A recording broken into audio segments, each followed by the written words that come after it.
Graça e paz, amados irmãos, em Cristo. Alegria aos nossos corações.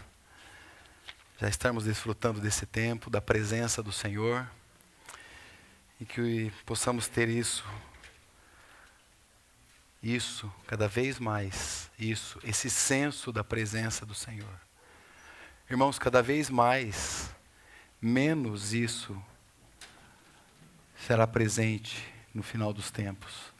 Cânticos como: não há outro como tu, só tu és Deus, tu és o maior, tu reinas sobre terra, sobre céus.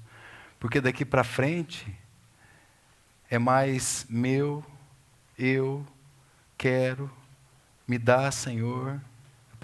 Até umas frases bonitas: eu preciso de ti, umas frases bem bonitas assim. Eu preciso de ti.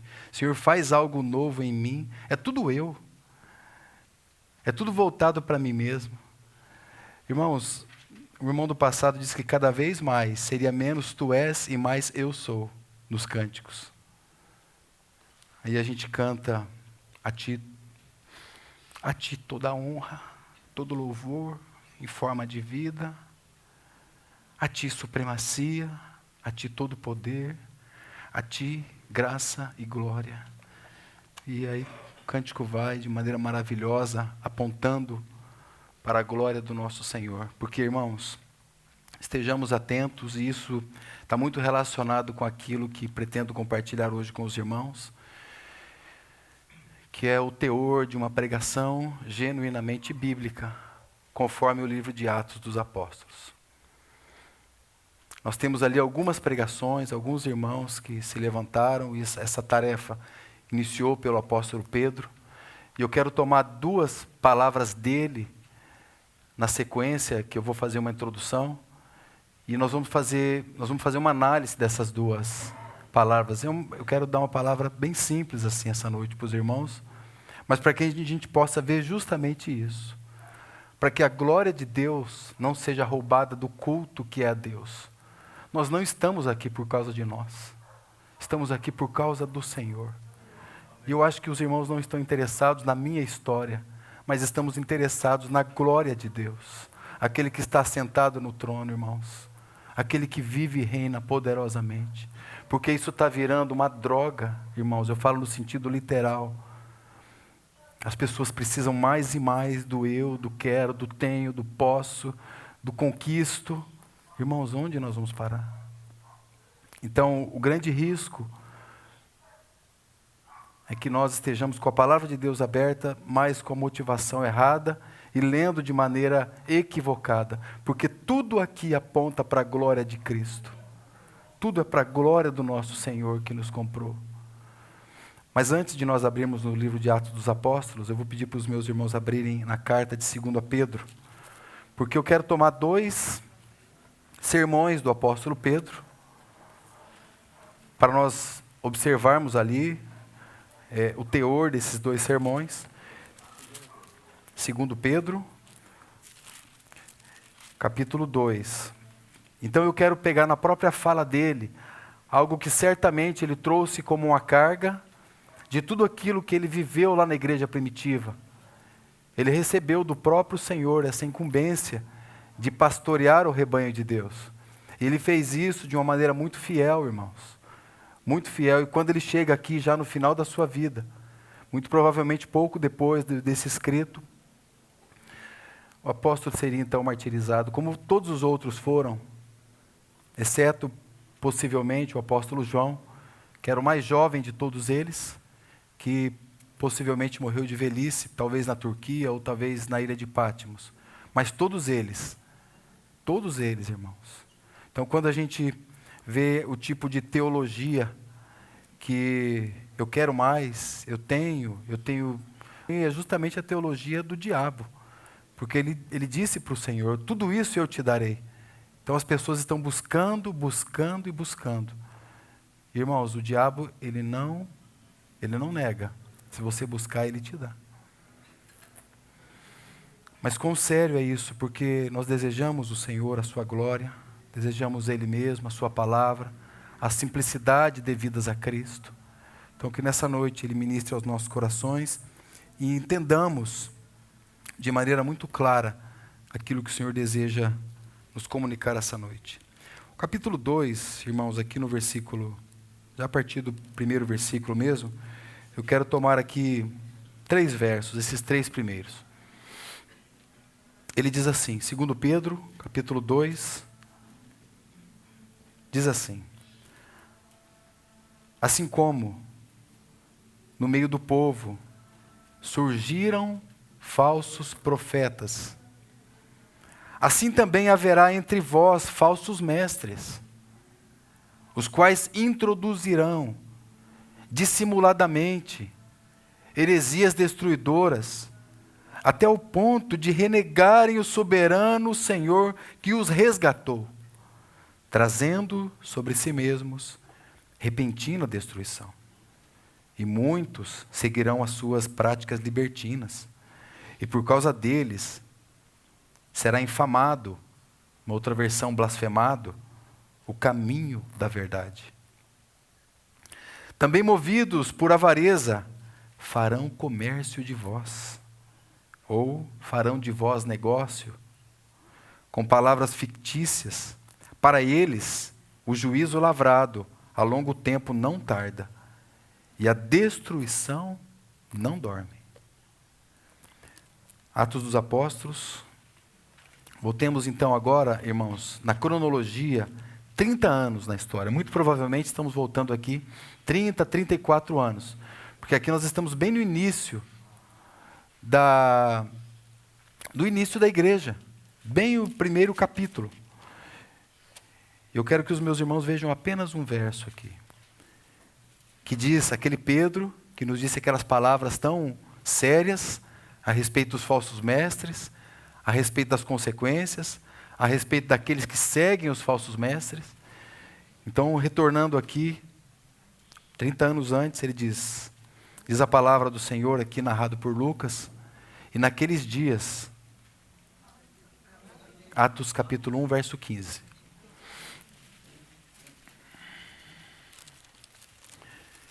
E naqueles dias, levantando-se Pedro no meio dos discípulos. Essa é a expressão. Ora, a multidão junta era de quase 120 irmãos. Mas essa expressão, naqueles dias, levantando-se Pedro no meio dos discípulos. Senhor, nós te damos graças pela tua palavra, que podemos abri-la nessa noite. E nós nos colocamos, Senhor, da maneira que nós temos que nos colocar. Totalmente carentes do teu falar, Senhor. Totalmente cientes da nossa limitação, fraqueza, dificuldade de perceber, de traduzi-la. Sobretudo, Senhor, algo no nosso coração que quer trazer para nós mesmos a revelação. Mas, Senhor, faz isso de maneira objetiva, que nós possamos ver o Senhor essa noite, o teu falar, convergindo, Senhor, convergindo os nossos caminhos, convertendo os nossos caminhos para ti mesmo. Ó Senhor, que grande salvação. Um dia o Senhor nos libertou lá do império das trevas. Um dia o Senhor nos transportou para o teu reino. E nós queremos andar, Senhor, de modo digno da vocação da qual nós fomos chamados.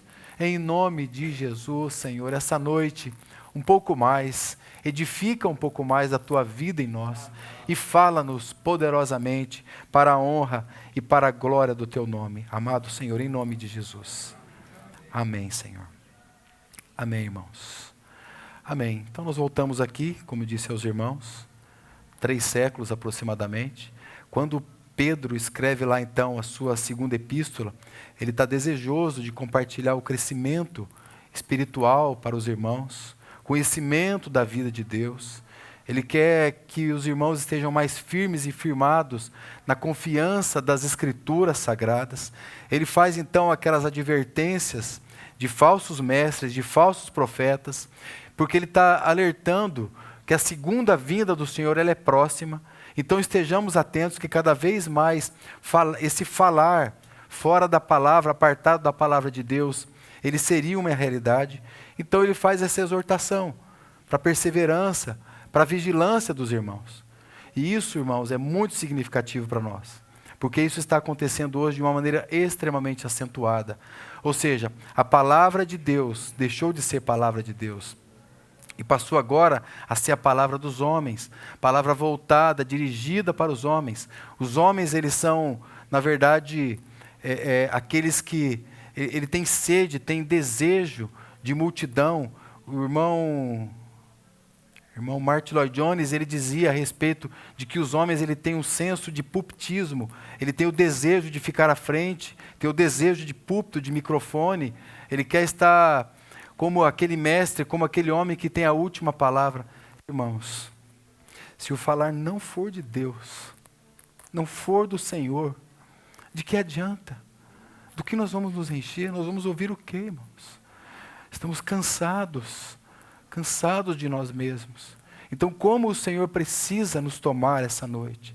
Então, como eu disse para os irmãos, o meu desejo é falar justamente sobre tudo isso que está aqui nesse primeiro capítulo. Já tenho dito aos irmãos, porque a partir daqui nós temos o crescimento, a extensão da palavra de Deus a partir desse momento. Logo, o livro de Atos, ele não passa a ser somente uma verdade para nós apreciarmos. O livro de Atos é uma realidade para que a gente possa viver. Olhar para todos os princípios que aqui estão e dizer, Senhor, corrija-nos. O que o Senhor quer corrigir na minha própria caminhada, de maneira individual, de maneira congregacional. Então eu quero ser alinhado e ajustado pela Tua palavra. Porque, irmãos, 2000 anos se passaram. Então a gente vai como que comendo uma comida requentada e chega a um ponto que os princípios, as verdades, as realidades, nós só ouvimos falar. Às vezes, por exemplo, a gente ouve algum irmão trazendo alguma palavra e dizendo que está pregando a palavra de Deus, e você observa e fala, mas esse irmão nunca leu isso na Bíblia. Não é possível que ele tenha lido isso na Bíblia. Até seria tentado a dar exemplo para os irmãos. Porque, às vezes, ele só ouviu alguém dizer. Às vezes, é algo que já veio passando, então ele acha que aquilo passa a ser uma verdade, mas ele nunca, de fato, se debruçou e observou o que de fato a palavra de Deus está dizendo. E com isso, irmãos, a gente não se coloca como detentor de oráculos, de maneira nenhuma, muito pelo contrário. Essa carta e a maneira como eu tenho buscado ler, para partilhar com os irmãos, para dividir com os irmãos, de certa maneira até me envergonha, porque é isso, muitas vezes o tempo se passou e nós estamos como que correndo atrás da multidão. Irmãos, como é diferente essa pregação que nós temos aqui na palavra. Como, irmãos, a gente vê que essa igreja bíblica, ela é reconhecida pela sua fidelidade nas escrituras sagradas. E o ensino apostólico, então, ele passa a ser algo de maneira fundamental para que a gente possa caminhar em cima das verdades que aqui foram colocadas. Fidelidade nas escrituras. Então, que a gente possa sair daqui essa noite totalmente sabedores, conscientes, que a pregação bíblica, ela tem alguns ingredientes fundamentais. E nós descobrimos aqui na palavra de Deus. De maneira que, quando nós observarmos essa comparação que eu pretendo fazer com os irmãos, a gente precisa ouvir tudo que nós temos ouvido e colocar num filtro. Fala, Senhor, é a Tua glória? É uma pregação genuinamente cristocêntrica? Irmãos, não achem que pregação cristocêntrica é uma pregação repetida, porque ela é renovada pelo Espírito Santo. É sempre algo novo, é algo que se derrama dentro dos nossos corações, porque não é uma pregação voltada para o homem mesmo, é uma pregação voltada para Deus mesmo, porque nós estamos aqui, irmãos, num culto a Deus. Se a presença de Deus não está aqui no nosso meio, por que nós estamos aqui? Agora a presença de Deus está aqui. Que Deus nos dê o senso da sua presença, então possamos adorá-lo e receber a palavra, que são palavras de vida eterna. Irmãos, o que Satanás pretende fazer é diluir a palavra de Deus. E não são mensagens, pregações feias, são bonitas, enche o nosso coração. Falando há pouco com o irmão aqui, e ele dizendo que hoje, se a pregação não for no modo coach, ou seja, para que a gente possa ser treinado, né? Ser moldado. Você pode, você é grande. Olha, Deus tem uma grande obra na sua vida. Ninguém tem uma obra pequena na vida, né? Só tem obra grande na vida, né? E aquilo causa uma soberba, uma soberba espiritual até. Satanás deseja justamente isso. Ele fala, tudo isso eu dou para vocês, se vocês prostrados me adoram. Não tem problema. Os reinos do mundo. E, irmãos, como nós vimos no nosso irmão Pedro, que os falsos profetas virão. E nós vamos ter esse senso de perceber quando a palavra é genuinamente bíblica. Porque a palavra genuinamente bíblica, ela tem pontos em comuns. Ela não é repetida. Jamais, você nunca vai ver uma pregação repetida. Os irmãos podem tomar o mesmo texto como base da sua mensagem. Você nunca vai ver uma mensagem repetida. Mas ela tem pontos em comum, similaridade. Ela tem uma direção, ela tem um norte. E como nós precisamos aprender que essas pregações, biblicamente falando, ela tem base, e a base está aqui. E não só isso. Elas são bases fundamentais que vão permanecer ao longo dos séculos. Os princípios não vão ser mudados. Não são tempos diferentes. E com tudo isso, eu quero lembrar os meus irmãos que o capítulo 1, ele se torna como que uma plataforma para todo o desenvolvimento da igreja primitiva. Então ele começa do capítulo 1, versículo 1 até o versículo 3, e ele deixa ali muito claro a base da nossa comunhão. Está tudo aqui no capítulo 1. E a base da nossa comunhão é a Trindade Santa. Onde o Pai deseja para si uma família. Onde o Espírito Santo deseja um lugar de habitação. É a Trindade Santa. E onde o Filho deseja uma noiva adornada. Essa noiva que um dia estará pronta e preparada para as bodas do Cordeiro. E é isso que o Senhor tem feito no nosso meio. E quando nós avançamos, nós descobrimos que no capítulo 1 também há algo muito destacado, que é a obediência ao Senhor. Capítulo 1, versículo 4. O Senhor Jesus deu uma ordem, ficar em Jerusalém. Deu uma ordem para eles. Qualquer um pouco covarde já não daria ouvidos. Muito provavelmente, quem sabe, alguns fugiram. Mas muitos foram fiéis e permaneceram ali, ficando em Jerusalém, até que do alto, aí no capítulo 2, fossem revestidos do poder do Espírito Santo. E outro ponto importante aqui, também uma plataforma, é que muitas vezes a igreja ela tem buscado se aprofundar em assuntos que a Bíblia não destaca com tanta eficácia. Então perde-se muito tempo em coisas e situações e teologias em que a Bíblia não traz como um ponto fundamental. E isso entra-se até em debate, onde a nossa essência, onde o fundamento da nossa fé, da nossa confissão, que é Cristo mesmo, ele passa a ser algo secundário. E aí então eu quero saber outras coisas, né? Se eu sou eleito ou se eu sou um arminiano, se a tribulação é antes ou se a tribulação é depois. Então eu começo se eu sou amilenista, pré-milenista, se eu creio que o reino vai ser aqui literal de 1000 anos nesse mundo. Então tudo isso vai se desdobrando e muitas outras coisas. Irmãos, não tem problema nós sabermos disso. Aliás, a palavra de Deus dá algumas clarezas, mas a gente tem que ser humilde o suficiente para ver que alguns pontos a Bíblia ela deixou em aberto, ela se calou em alguns pontos. Qual é o problema de nós entendermos que Deus nos elegeu antes da fundação do mundo? E qual o problema de que nós temos que batalhar a perseverança da nossa fé? Porque às vezes a gente acha que uma verdade exclui a outra, mas elas se completam. Elas se completam. Qual é o problema de nós entendermos que tudo o que Deus fez no sentido da predestinação é nos conformar à imagem do seu Filho? É sermos semelhantes a Ele. Então tudo tem um fim, tem um propósito. E não só isso, irmãos. Também uma base aqui é a promessa e o poder do Espírito Santo.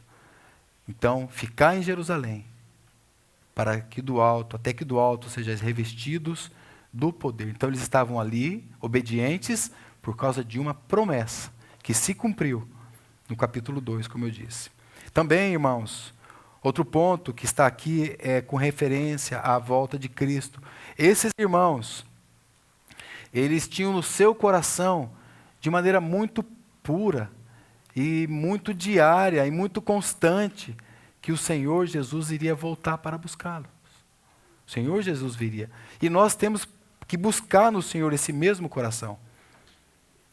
O Senhor irá voltar. Enquanto isso, nós vivemos no Pentecostes. Mas enquanto nós vivemos no Pentecostes, ou seja, é ação, é atuação, é o poder do Espírito Santo, mas enquanto isso, nós olhamos para aquele grande dia. O irmão do passado, acho que Martim Lutero, ele falou que ele tinha 2 dias na sua agenda. Ele tinha o hoje e ele tinha aquele dia, onde o Senhor viria para buscá-lo. Que a nossa agenda também seja assim. Senhor, louvado seja o teu nome por hoje, mas eu estou de olho naquele dia. E na vida de oração também era outro ponto que esses irmãos aqui viviam e perseveravam, diz o verso 14, unanimemente. E como eu coloquei aqui para os irmãos, esse 7º ponto, eu não estou compartilhando, estou aleatório, né? Mas nesse 7º ponto, é na pregação da palavra de Deus como a base de uma igreja genuinamente bíblica. E é isso que aconteceu a partir de então. Então, quando Pedro aqui, ele se levanta no meio dos discípulos, então ele passa a ser então esse irmão, que pelo menos nesse momento é o irmão que vai compartilhar a palavra. E tudo isso, nós vimos alguns vocábulos na semana passada, e a gente viu, nós vimos, irmão, última vez que eu compartilhei. Se os irmãos, deixa eu pegar aqui algumas porções, eu quero que os irmãos olhem. Por exemplo, se você pegar aqui Atos 2, no verso 47, esse texto eu até não compartilhei na última oportunidade. Porque nós temos muitos textos que vai falar dessa expansão, do crescimento, do acréscimo, que vai falar dessa multiplicação, por conta de toda essa verdade e realidade que eles viviam aqui. Então, por exemplo, aqui no 2,47, ele diz assim, louvando a Deus, aqui é a vida da igreja, e caindo na graça de todo o povo, e todos os dias acrescentava, essa expressão significa um acréscimo. Todos os dias o Senhor estava adicionando aqueles que haviam de se salvar. Tome mais um, por favor. Tem Atos capítulo 6, verso 7. Pode pegar esse, Atos 6, 7. Diz assim, e crescia a palavra de Deus. Vocês veem, irmãos? 9:31, Atos 9:31. Veja comigo esse versículo também, por favor. Diz assim, assim, pois, as igrejas em toda a Judéia, Galiléia, Samaria, tinham paz e eram edificadas. E se, essa expressão, e se multiplicava, diz a minha versão, ou aumentava, né? Ou seja, ou ela crescia em número. É isso que quer dizer essa expressão. Então você vai percebendo aqui, irmãos, um padrão consistente, dinâmico. Esses textos, na verdade, eles estão falando de uma só coisa. Tome mais um. Eu vou só falar, se os irmãos estão anotando, Atos 11, 21, Atos 11, 24, Atos 12, 24, Atos 16, 5. Peguem o último, Atos 19, 20. Olha aqui que expressão tão forte também. Ele diz assim, eu vou traduzir essa expressão do seu original, Atos 19, 20. Diz assim, assim a palavra do Senhor crescia poderosamente e prevalecia. Essas duas expressões.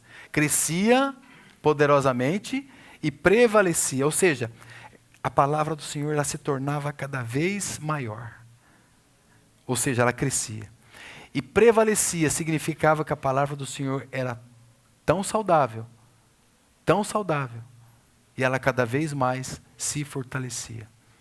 A palavra do Senhor. É assim que acontecia. Mas, irmãos, o que as igrejas, eu coloco isso, evidentemente, para nos corrigir, não corrigir ninguém mais, senão nós mesmos. O que as igrejas, de maneira geral, têm buscado fazer para alcançar o mesmo resultado, crescimento, multiplicação, todos esses adjetivos que nós vimos aqui.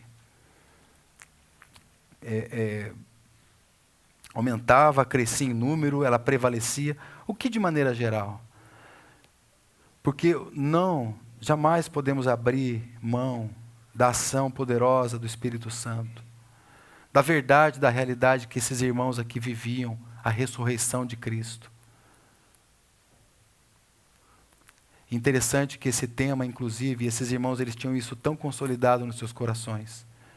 A ressurreição de Cristo, porque ali Deus te deu uma nova vida. Cristo morreu pelos seus pecados. Aquela era a dúvida de Tomé. Tomé tinha justamente aquela dúvida.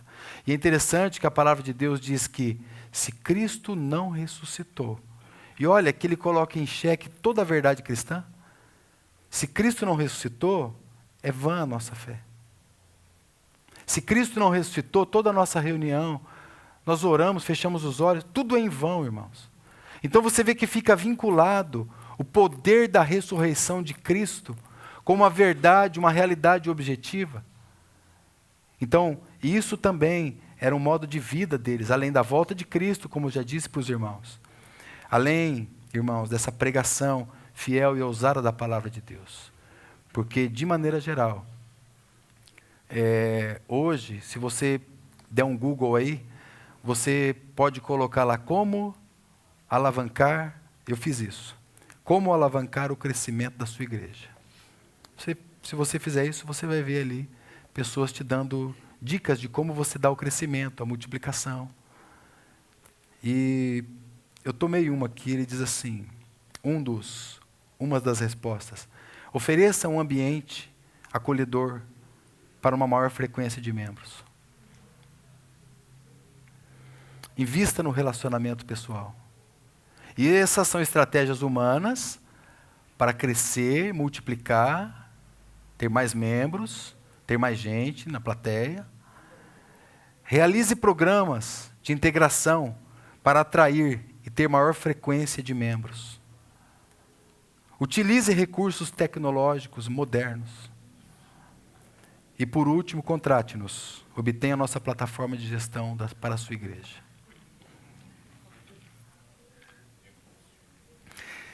Se os irmãos da igreja primitiva lessem isso, o que vocês acham que eles iam dizer?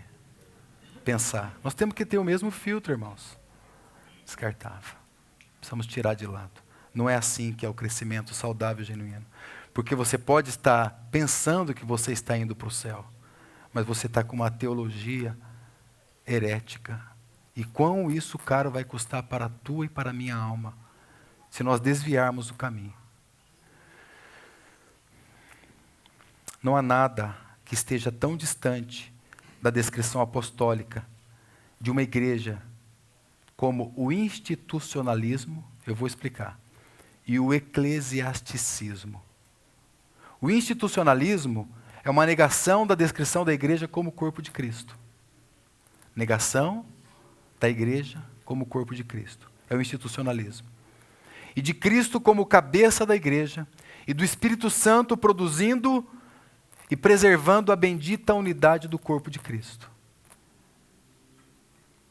E o eclesiasticismo é tanto uma negação do ensino das Escrituras, como é o caos que se vê em outros ciclos na hora presente, onde os homens se estabelecem a si próprios e não reconhecem nenhuma autoridade sobre eles. Agora a igreja de Atos, irmãos, ela estava totalmente apartada de tudo isso que nós vemos aqui. E você vê um crescimento exponencial. Você vê que se eles tivessem ido por outro caminho, irmãos, pensa nisso. Será que nós estaríamos aqui hoje? Se eles tivessem desviado o seu caminho e buscado uma maneira antropomórfica, né? Antropomórfica, uma maneira humana, né? Onde o culto é voltado para o homem, antropocentrismo. O antropocentrismo, onde tudo aqui é voltado para um ambiente acolhedor. Tudo aqui é voltado para efeitos visuais. Tudo aqui é voltado para um conforto. Paredes pretas. Porque as paredes pretas têm um propósito. E não tem problema nenhum a cor da parede, irmãos. O grande problema é quando a palavra de Deus é tirada. Aí é o grande problema. Então, a parede preta, segundo eles, o propósito é você ficar focado, não ter distrações, sabe? Porque a gente vive num tempo difícil hoje de manter a concentração, né? Então, eles colocam paredes pretas e colocam bastante recursos para que você possa ficar muito bem focado. Então, o problema em si não é nada disso. Né? Termos americanizados, né? Gospel, church, tudo isso nós temos hoje. Eu não sei qual é a função, mas tudo isso tem hoje. Efeitos sonoros, iluminações visuais, danças, né? Tudo isso acontece hoje. Coloca cama elástica para distrair, coloca futebol, jiu-jitsu, coloca Muay Thai, tudo isso no que se chama de igreja. Agora, irmãos, essas coisas aqui, elas são coisas erradas? Agora você tirou a palavra de Deus, você tem que colocar alguma coisa. E aqui talvez seja o ponto. Porque se a palavra de Deus for a palavra de Deus para nós vamos caminhar segundo o que ela direcionar para nós. Segundo o Espírito Santo, segundo o poder de vida para nós. Agora, muitas coisas nunca fizeram parte do propósito de Deus. São coisas que a gente está dizendo pecaminosas, contaminadas em si. Mas quando nós falamos de culto a Deus, irmãos, é o que a palavra de Deus diz. O Senhor está no seu santo templo. Cale-se diante dele. Então, muitas vezes nós perdemos esse senso da presença de Deus. O senso da glória de Deus. Porque nós fomos criados para a glória de Deus. Deus não foi criado para a nossa glória. Né? Nós não somos uma quarta pessoa da Trindade. É Deus mesmo. A glória é de Deus.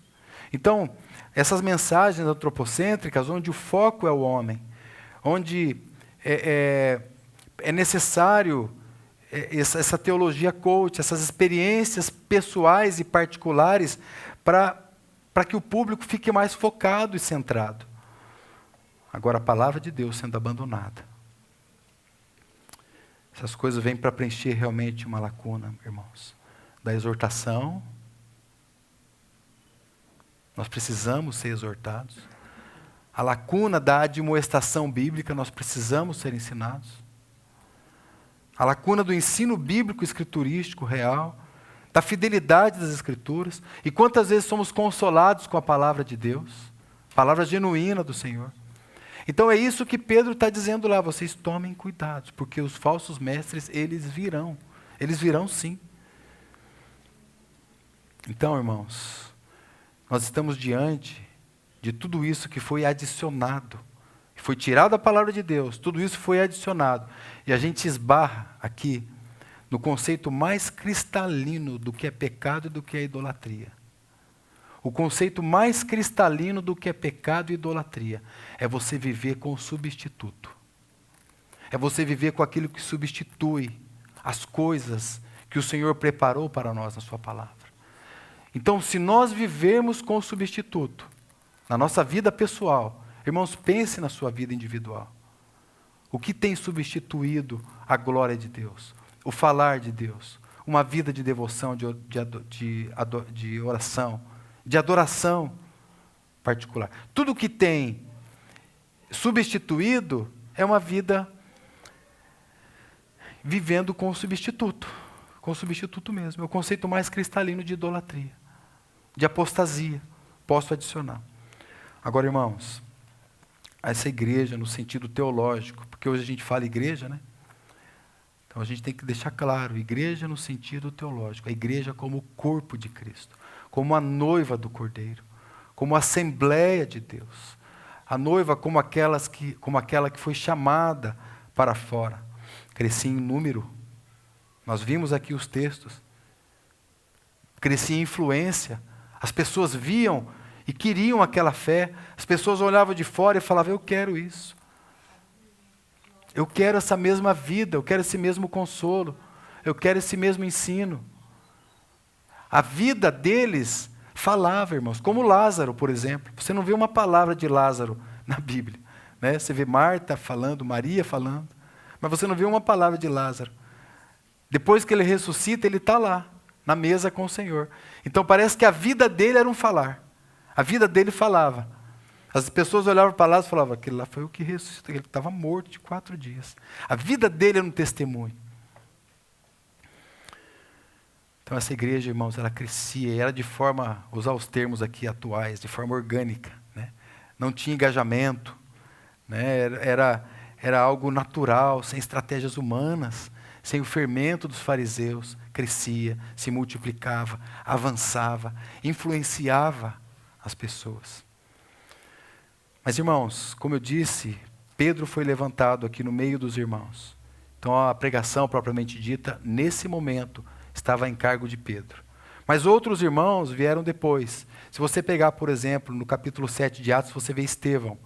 Estevão foi o irmão que fez uma pregação. Se você pegar a estrutura da pregação de Estevão, você vai ver similaridade na estrutura da pregação. Depois eu vou mostrar, os irmãos vão entenderem. Os irmãos vão entender. A estrutura que Estevão coloca ali, a estrutura de Pedro também. Eu vou mostrar para os irmãos. Agora é interessante que Estevão ele era um daqueles 7 diáconos lá do capítulo 6 que foi escolhido também. Junto com o próprio Felipe, também um dos 7 diáconos. E Estevão, no capítulo 7, ele tem a pregação que mais utiliza referências bíblicas. Estevão.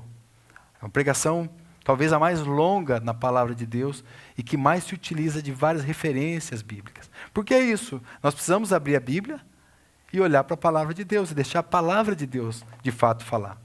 Então, um dos irmãos que pregavam a palavra ali era Estevão, que tem essa estrutura hermenêutica que eu disse para vocês na sua pregação.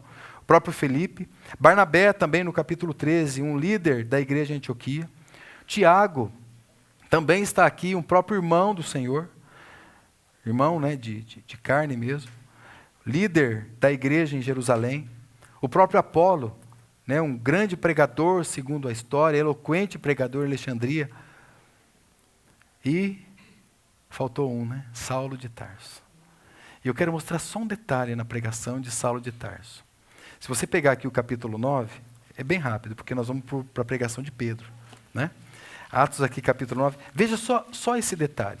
Vocês sabem que a conversão de Paulo se deu ali na estrada, no caminho de Damasco. Foi justamente no capítulo 9, quando ele viu a glória de Cristo, no capítulo 9. Então, se você andar alguns versículos adiante, logo após a sua conversão, né, porque ali no capítulo 3 diz que ele estava indo no caminho, e aconteceu que, chegando perto de Damasco, subitamente o cercou um resplendor de luz do céu, né? E Paulo, né, caindo em terra, ouviu uma voz que lhe dizia: Saulo, Saulo, por que me persegues? E ele disse: quem é, Senhor? Ele disse: eu sou Jesus, a quem tu persegues. Jesus então se revela para ele, e a vida desse homem foi transformada, porque ele teve um encontro genuíno com o Senhor. Agora veja, menos de 20 versículos adiante, uns 15 versículos adiante, pega o versículo 20. E logo, nas sinagogas, pregava Jesus. Qual era a pregação de Paulo? Irmãos, eu não sei quanto tempo demorou aqui, mas eu garanto para os irmãos, não demorou mais do que 2 semanas, entre a conversão de Saulo e esse logo nas sinagogas. Porque é muito importante nós sermos um testemunho para o Senhor, e que a nossa vida seja um testemunho. Mas muitas vezes você precisa abrir a sua boca e dar razão da esperança que há no teu coração. Menos de 2 semanas esse homem estava aqui nas sinagogas, e ele pregava, o assunto da pregação dele era Jesus. Esse era o assunto. Ele morreu por causa deste nome aqui. Ele dizia assim: eu não considero a minha vida preciosa para mim, contanto que eu complete a minha carreira, contanto que eu complete aquilo para o qual eu fui chamado. Aí ele diz, pregava a Jesus que ele era o Filho de Deus. Louvado seja o nome do Senhor, irmãos. Pregação cristocêntrica, voltada e focada na pessoa do Senhor. Depois Paulo tem aqui no livro de Atos, mas 4 sermões, ele é muito estudado, esses 4 sermões, Atos 13, Atos 14, Atos 17 e Atos 20. Mas vamos lá, irmãos, vamos pegar 2 sermões. Se você está com a Bíblia aí escrita, vai ser mais fácil da maneira como eu quero fazer isso com os irmãos. Eu já fiz uma outra oportunidade com irmãos em outra localidade, eu fiz uma comparação do capítulo 2, da pregação de Pedro, no capítulo 2, com a comparação de Pedro no capítulo 3. Né? E você vê ali que a estrutura, a coluna vertebral das pregações, elas são muito parecidas, ainda que com palavra diferente, ainda que com vida diferente, mas eu quero tomar hoje o capítulo 2, sim, o capítulo 2, porque aqui nós temos, né, o que nós conhecemos como a descida do Espírito Santo, o dia de Pentecostes, quando cumpre-se então a promessa do Senhor Jesus. Lembre-se, irmãos, teve um fato histórico que aconteceu aqui, real, 2000 anos isso aconteceu. E é interessante que quando cumpre a palavra de Jesus, que ele tinha dado lá no capítulo 1, fiquem em Jerusalém, até que vocês sejam revestidos. Então aqui inicia o ministério do Espírito Santo. E sabe o que acontece, irmãos? Eles começam a falar em outras línguas. Na verdade, para a gente entender muito, fazendo uma leitura do que está aqui, não precisa pegar uma chave bíblica, um comentarista, não. Só pegar o que está escrito aqui. Na verdade, eles falavam e todos entendiam, apesar de serem nações ali diferentes. Cada um entendia o que o outro dizia. E o que eles diziam? E o que esses irmãos aqui estavam dizendo simultaneamente? Você já parou para pensar nisso? Irmãos, eles não estavam pregando a palavra de Deus. Eles estavam adorando a Jesus. Cada um na sua própria língua entendia aquilo que o outro falava. E era uma adoração a Cristo que acontecia aqui. Porque esse é o ministério do Espírito Santo. Você será levado para Cristo. Cristo te leva para o Espírito Santo. E o Espírito Santo te leva para Jesus. E te leva para o Pai. Então, irmãos, vamos aqui no dia de Pentecostes, nós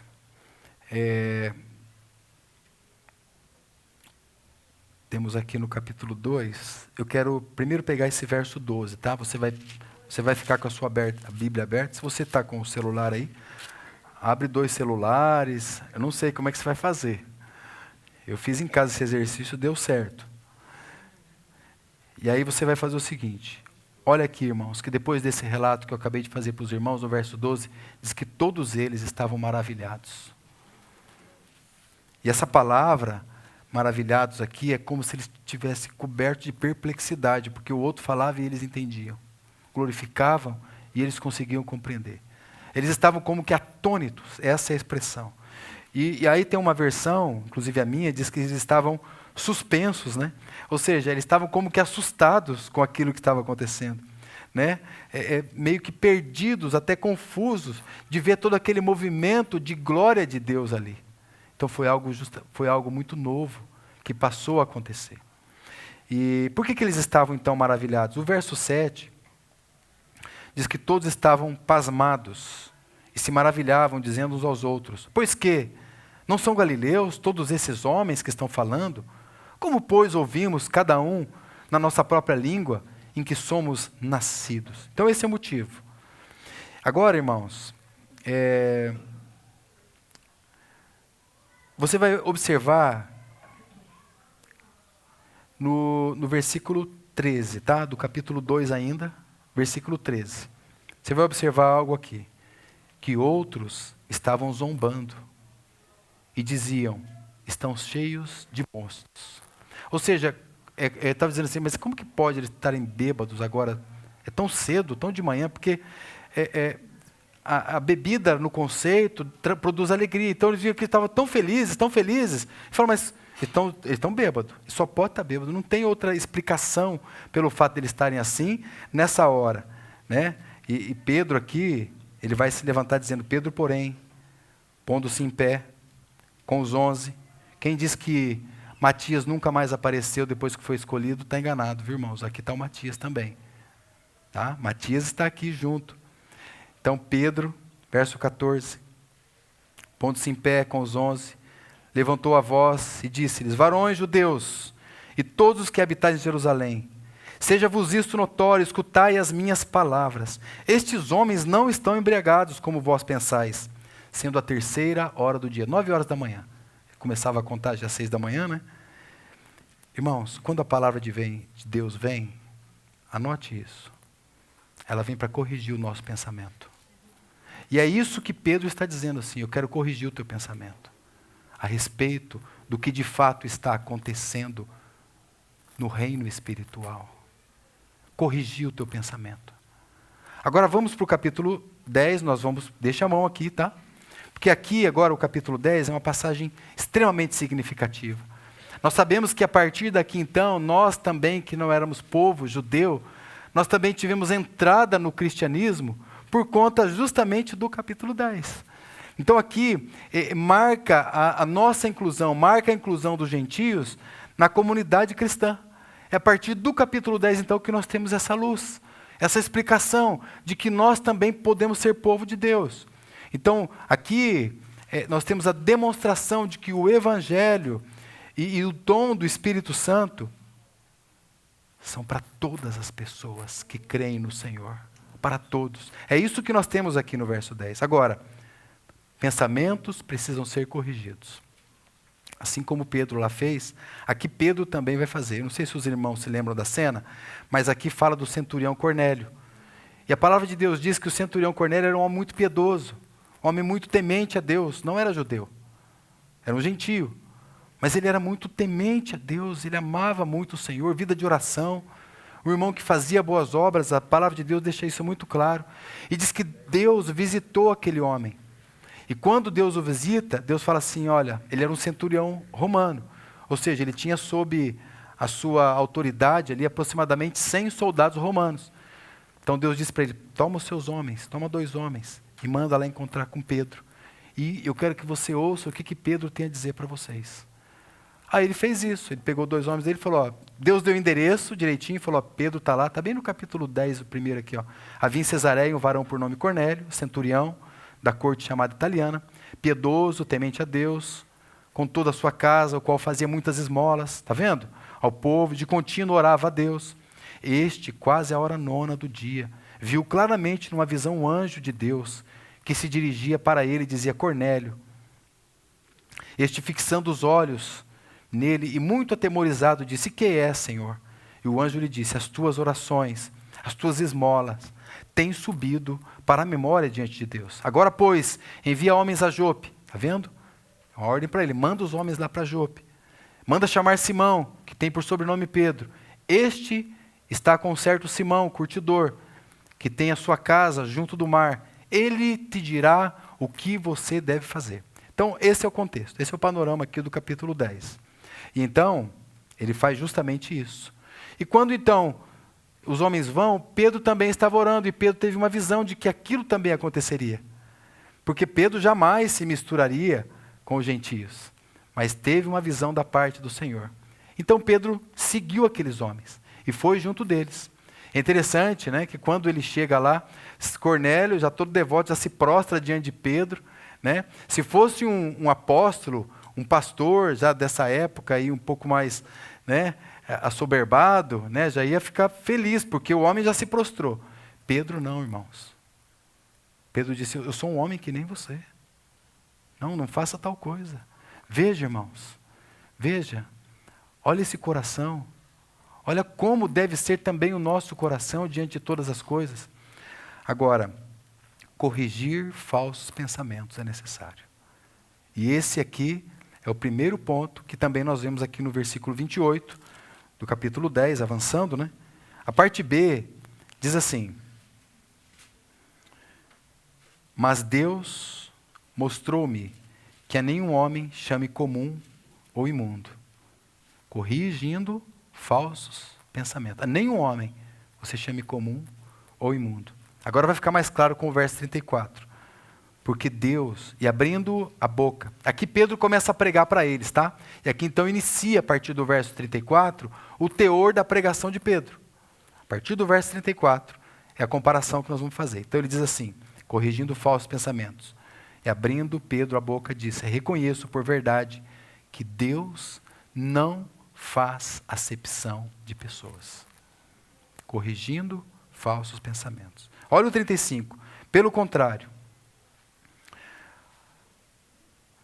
mas que lhe é agradável aquele que em qualquer nação, o teme e faz aquilo que é justo. Corrigindo falsos pensamentos. Um outro ponto estruturado dentro dessa estrutura hermenêutica, algo que precisa acontecer numa pregação e você vai discernir, que é a exposição do texto bíblico. Vá para o capítulo 2 agora, olha o verso 17. E é isso que Pedro está fazendo. Ele não fala aquilo que vem à sua mente, ele faz a exposição da palavra de Deus, exposição do texto bíblico. Olha o verso 17. Ele começa então a dizer, vocês estão vendo o que está acontecendo aí, o derramar do Espírito Santo? Vocês estão percebendo isso? Corrigir os falsos pensamentos. Esses homens não estão embriagados. Mas isso é uma profecia. É o cumprimento profético de Joel do capítulo 2. Então ele chama algo que muitos ali sabiam muito bem, que é a palavra de Deus. Ele falou, lembre-se, nos últimos dias acontecerá, diz Deus, que do meu Espírito derramarei sobre toda a carne. E os vossos filhos, as vossas filhas profetizarão. Os vossos jovens terão visões. E os vossos velhos sonharão sonhos. E aqui, irmãos, ele vai então discorrendo, depois nós vamos ver alguns outros textos no decorrer aqui, outras ênfases também que ele dá. Mas, corrigir falsos pensamentos e fazer a exposição do texto bíblico. Vamos para o capítulo 10, vamos ver essa mesma realidade. Capítulo 10, verso 36, Pedro então vai dizer isso. Ele vai dizer assim, ó, a palavra que ele enviou aos filhos de Israel. Olha aí. A palavra que ele enviou aos filhos de Israel, anunciando a paz por Jesus Cristo. Este é o Senhor de todos. Verso 37. Esta palavra, vós bem sabeis, veio por toda a Judéia, começando pela Galiléia, depois do batismo que João pregou. E Pedro então está ali, porque quando ele chega, é muito interessante que Cornélio reúne várias pessoas. Chama os amigos dele, mais ou menos quando a gente vai no estudo bíblico. Aí o irmão chama a vizinha, a irmã chama uma amiga. O Cornélio fez exatamente isso. E ele começa então a colocar esses princípios normativos de uma pregação genuinamente bíblica. Outro ponto, e aqui, irmãos, só li o verso 36, mas se você pegar o 37, vai até o 41, ele fazendo essa exposição do texto bíblico. Agora, se você pegar, volte para o capítulo 2, e você vai ver outra ênfase agora aqui na pregação. Outra base estruturada da pregação de Pedro. Capítulo 2, verso 18. Diz assim, e também do meu Espírito derramarei sobre os meus servos e as minhas servas. Naqueles dias, profetizarão. Olha o verso 33, some junto deste, né? Diz assim, de sorte que, exaltado pela destra de Deus, falando de Cristo, e tendo recebido do Pai a promessa do Espírito Santo. Então aqui você vê um outro fator fundamental. Pedro, ele estava cheio do Espírito Santo. E era uma pregação espírito-centrada. Irmãos, o grande ponto é justamente que eu chamo a atenção, porque você vai ver outras pregações em que especificamente o Espírito Santo ele não é citado. Não é citado, mas você vê que a pregação não está desligada do pregador. Então, a palavra de Deus, ela destaca um homem cheio do Espírito Santo. Entende? Então, porque fora isso, é a nossa própria carne, é o nosso próprio eu, o nosso próprio falar. E essa dependência nós adquirimos através da vida com o Senhor. Então, ênfase na pessoa do Espírito Santo. Capítulo 10, verso 38. Pedro está ali, então, falando para aquele grupo. E aí ele diz aqui, no verso 38 do capítulo 10, como Deus ungiu a Jesus de Nazaré, com o Espírito Santo e com virtude, o qual andou fazendo o bem e curando todos os oprimidos do diabo, porque Deus era com ele. Pregação espírito-centrada. Um outro ponto, não menos importante, fundamental, então, na pregação, nessa estrutura da palavra de Deus. Voltem para o capítulo 2. Eu vou ler aqui, eu vou ler só 2 versículos, mas na verdade, Cristo ele passa a ser então o tema central da palavra, ou seja, uma pregação cristocêntrica. Aliás, irmãos, quando a palavra de Deus fala de anticristo, o que ela está falando?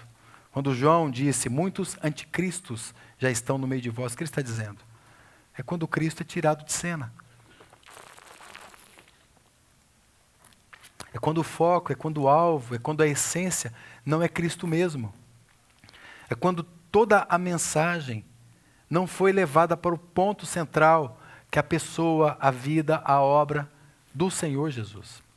Agora veja, capítulo 2, verso 22.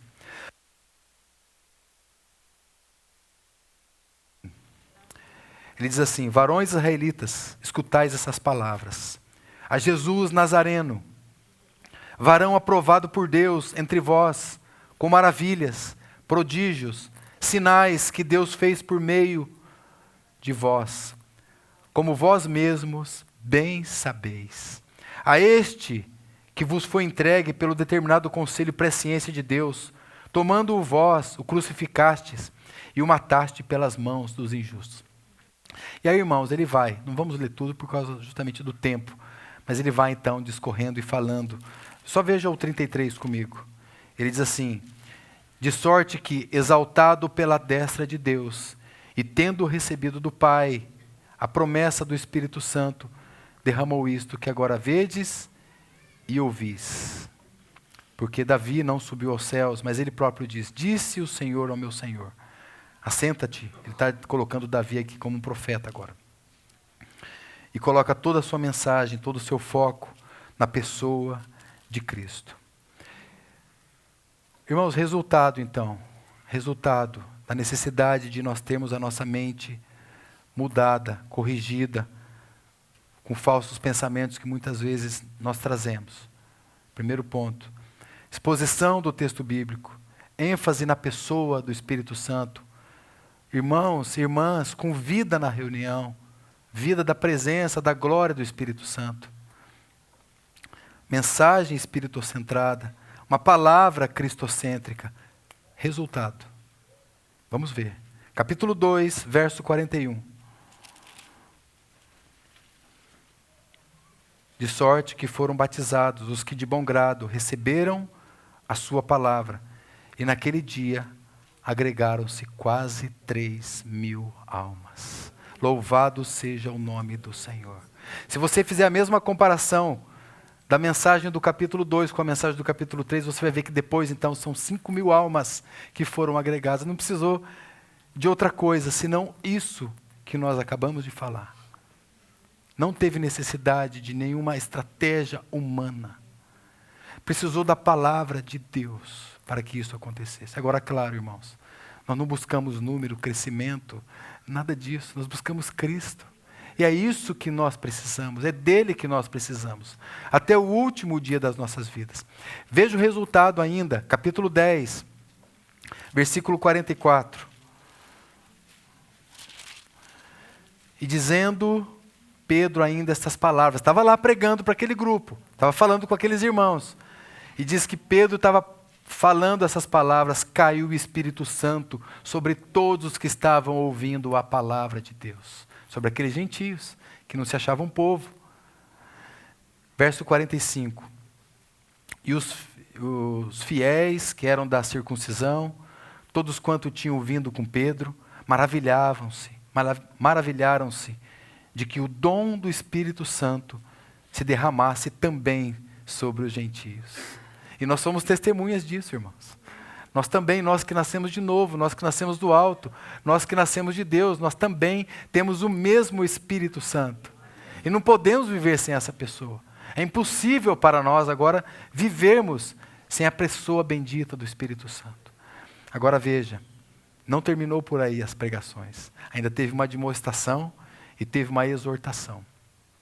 Evidentemente, a ordem de um ponto ou outro, ele pode se alternar, dependendo da palavra, mas a estrutura é a mesma. Tanto que quando você pega o capítulo 3 e faz uma comparação, você descobre que Pedro não conseguiu terminar a palavra dele, ele já foi tomado porque ele tinha acontecido aquela cura ali do coxo. E os homens tomaram eles, prenderam eles, estavam pregando, foram presos. E ele continuou a pregação depois, junto com aqueles homens, né? Porque diz que eles ficaram ressentidos, que estava pregando Jesus, ficaram chateados, né? Ficaram todos dodóizinhos que estavam pregando Jesus, aquele nome. Então prenderam eles. E ele terminou a pregação, então, na continuidade. Mas a estrutura, ela se mantém. Capítulo 2, verso 38, diz assim: a admoestação, uma exortação, irmãos. Disse-lhes Pedro: arrependei-vos, e cada um de vós seja batizado em nome de Jesus Cristo, para perdão dos vossos pecados. E recebereis o dom do Espírito Santo. Por que ele deu essa palavra? Porque eles estavam apavorados. Falaram: o que nós vamos fazer então? O coração deles, diz a Bíblia, que se compungiu o coração deles. Estavam atônitos. Aí ele disse: cada um de vós seja batizado. Recebam o dom do Espírito Santo. Olha o verso 41. De sorte que foram batizados, que de bom grado receberam a palavra. Naquele dia agregaram-se 3.000 almas. Capítulo 10. Veja aqui então, como ele conclui também. Capítulo 10, uma exortação, uma admoestação. Capítulo 10, versículo 47.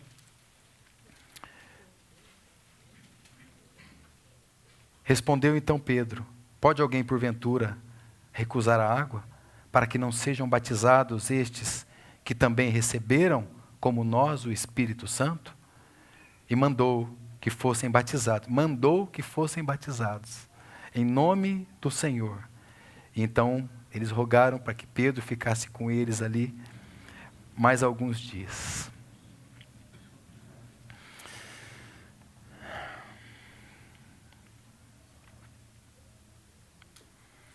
Que o Senhor continue sendo glorificado, irmãos. Que nós possamos ser a continuidade dessas verdades que nós temos ouvido. Que nós mesmos sejamos essas testemunhas da vida do Senhor, da vida do Espírito Santo no nosso meio. Que Ele continue ganhando mais e mais os nossos corações, para a glória de Deus. E jamais nos apartemos das verdades que nós temos ouvido. A palavra de Deus diz, irmãos, uma palavra muito séria em Hebreus, lá no final do capítulo 10, diz assim: aquele que recuar, a minha alma não tem prazer nele. Aí ele diz mais, ele diz: nós não somos daqueles que recuam. Que o Senhor encontre essa disposição e esse coração no nosso meio, para a glória de Deus. Aleluia. Amém, amado Senhor, nós te damos muitas graças nessa noite. E que essa verdade, Senhor, seja a nossa vida mesmo, Senhor. Glórias ao teu santo nome. Obrigado pela tua palavra, obrigado por nos falar ainda essa noite. O mesmo poder do Espírito Santo, lá naquela ocasião, ainda nos persegue até hoje.